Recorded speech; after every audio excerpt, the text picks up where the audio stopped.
Halo kawan pajak dimanapun Anda semua berada, kembali lagi bertemu dengan kami dalam acara Pandora Podcast Andalan Badora. Bersama saya Teddy, penyuluh pajak di KPP Badora. Pada kesempatan kali ini saya sudah ditemani oleh dua orang rekan saya yang sudah teruji keandalan dan juga ketampanannya dalam dunia penyuluhan seperti itu. Saya perkenalkan satu persatu ya. Sebelah kanan saya yang duduk di tengah ini yaitu Bapak Teri Pardoli. Halo kawan pajak. Ya. Kemudian yang samping pojok lagi sebelah kanan ini adalah Bapak Slamet Wahyudi. Gimana kabarnya Pak? Kabar baik. Oh ya, saya ingin mengucapkan terima kasih kepada kawan pajak. Berkat kawan pajak, penerimaan KPP Badora mencapai 100%. Sekali lagi saya ucapkan terima kasih. Oke. Baik. Pada kesempatan kali ini, sepertinya kita mau membahas sebuah hal yang menarik nih. Sebelumnya kan ada yang namanya Undang-Undang Harmonisasi Peraturan Perpajakan, yang di dalamnya itu nanti ada program yang baru dilaksanakan di awal tahun 2022, begitu ya. Yang namanya Program Pengungkapan Sukarela atau Voluntary Disclosure Program. Nah, yang sering juga di luar sana disebut sebagai Tax Amnesty Jilid kedua. Itu bagaimana ya Pak? Ya, jadi memang DJP kali ini membuka kembali kesempatan kepada wajib pajak yang kemarin tidak ikut amnesti pajak. Nah, sekarang ini ada pengungkapan sukarela yang diberikan selama 6 bulan, yaitu 1 Januari 2022 sampai dengan 30 Juni 2022. Baik. Kemudian, menarik juga nih mengenai program yang akan diluncurkan ini. Terus mekanismenya bagaimana sih? Apakah sama seperti dulu tax amnesty yang pertama itu?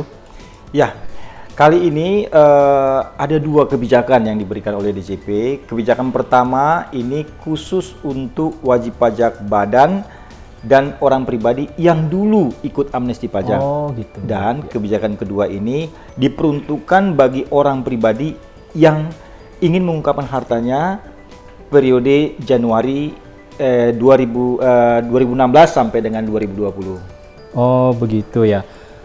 Bisa dijelaskan sedikit mungkin kebijakan satu itu seperti apa ya? Baik, jadi kebijakan satu itu tadi saya sampaikan bahwa ini diperuntukkan bagi yang pernah ikut amnesti pajak, di mana dulu masih ada harta yang belum diungkapkan dalam SPT-nya. Nah, itu untuk kebijakan pertama, jadi khusus untuk orang pribadi dan badan. Ya. Sementara kebijakan kedua ini bagi yang orang pribadi saja, yang SPT-nya belum diungkapkan mulai dari tahun 2016 sampai dengan 2020. Ya. Begitu. Oke.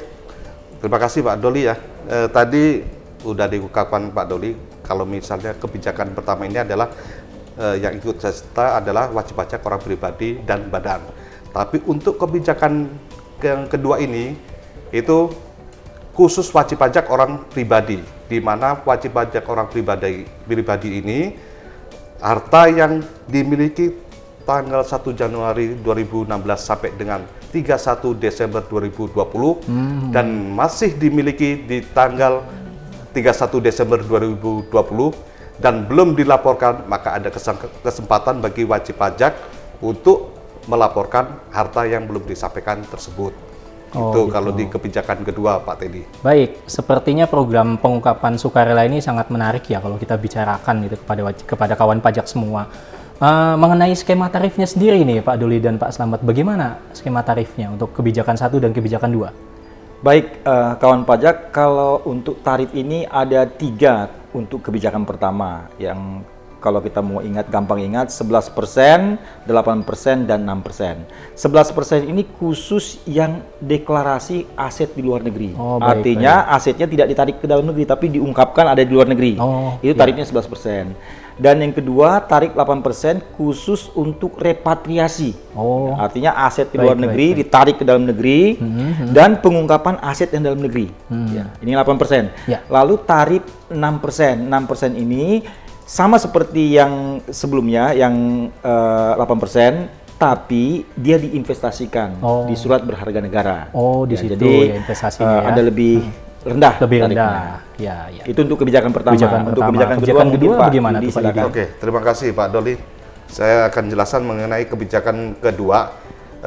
Apabila kebijakan pertama memang ada 3 tarif, itu tidak itu sama juga dengan di kebijakan 2. Memang ada 3 tarif juga, yaitu ada 18%, kemudian 14%, dan ada 12%. Oh.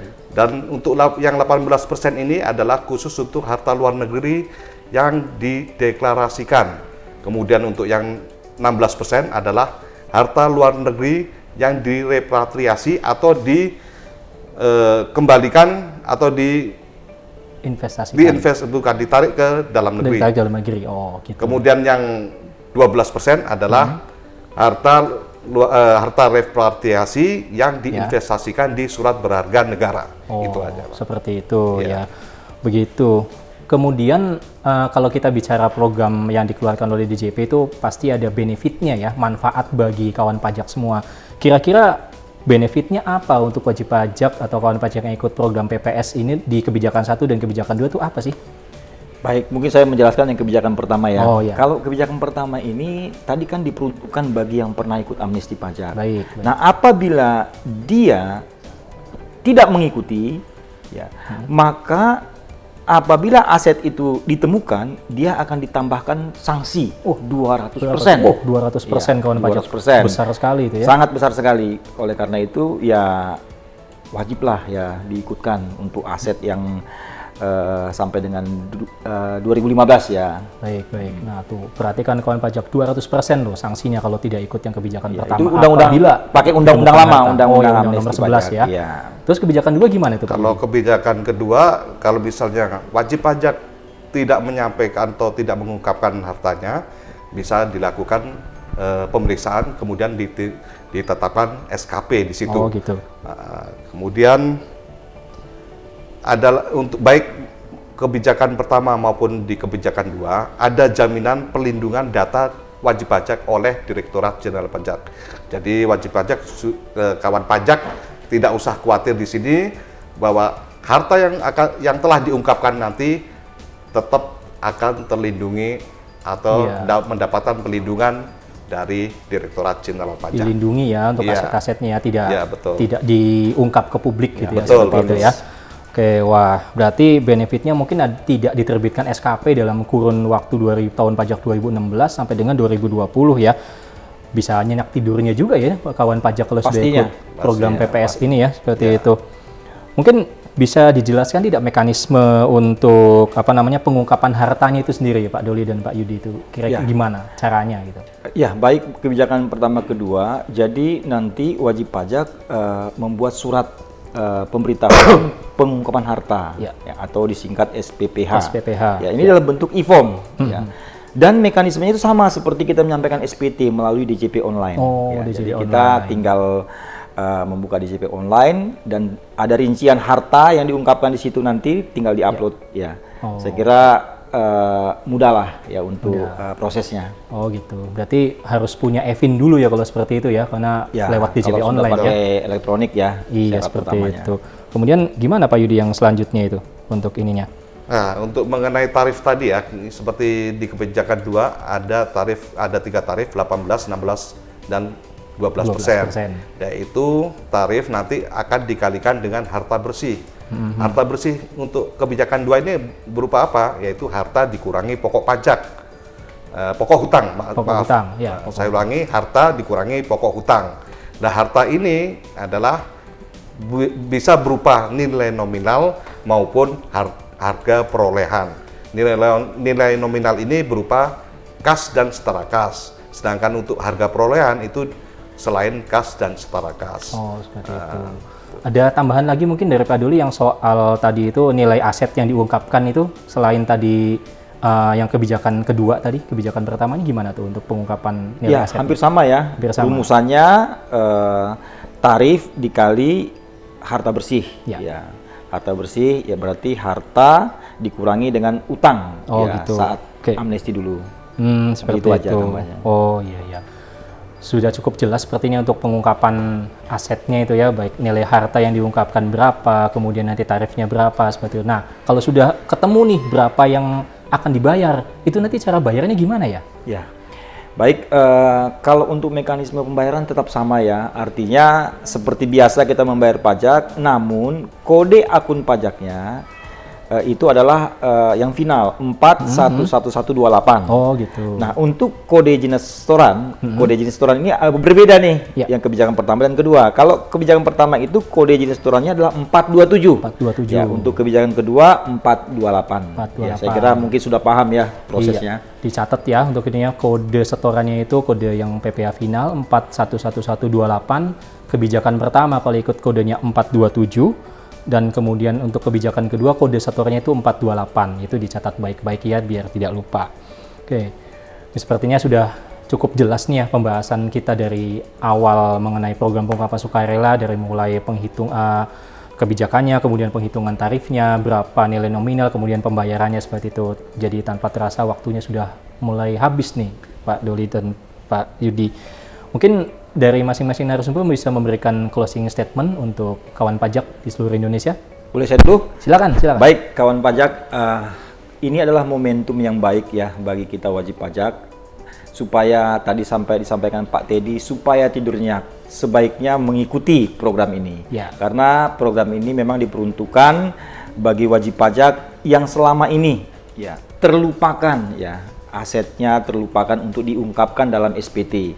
Mari kita ikutkan program ini dan pastinya seluruh KPP siap sedia untuk memberikan bantuan konseling apabila mengalami kesulitan.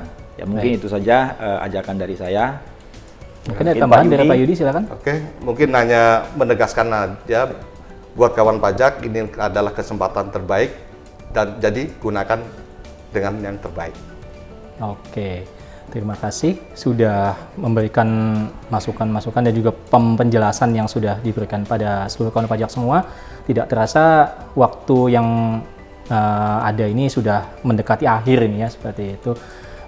Baik kawan pajak, sampai bertemu di acara podcast selanjutnya. Kawan pajak juga masih bisa berinteraksi dengan kami melalui media sosial, baik itu di Instagram, Twitter, Facebook maupun di YouTube di KPP Badora, agar bisa terus mendapatkan informasi-informasi terbaru yang update dan bisa menambah pengetahuan para kawan pajak soal kewajiban perpajakan. Terima kasih kawan pajak sudah menyaksikan podcast kami pada kesempatan kali ini. Sampai berjumpa kembali dalam podcast-podcast selanjutnya. Salam Pandora, podcast andalan Badora. Dah, terima kasih kawan pajak.